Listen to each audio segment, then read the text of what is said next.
DRPS2. Sa panahon ngayon mga kabarangay, lagi in a hurry na tayo. Kaya sa mga kabarangay natin dyan, marami dyan yung parang pag may kailangan sila, kailangan laging mabilis. May mga bagay talaga na dapat hindi lang mabilis, kundi extra bilis.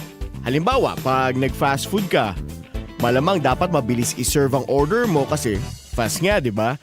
Pag late ka na, dapat yung jeep mo mapapakapit ka na sa bilis. DRPS2. Pag nag-text si jowa, kung ayaw mong magtampo yan, bilis-bilisan mo mag-reply. Paano pa pag dumating na ang due date ng bills, ng tuition, groceries? Hindi pwedeng babagal-bagal ang budget. Kaya kung extra bilis na extra budget ang usapan, mag-Maya Easy Credit ka na. May up to 30,000 pesos kang approve in seconds. No extra documents needed pa. At di mo na kailangan lumayo. DRPS2. I-download mo lang ang Maya app para mag-apply. Bilis lang nun.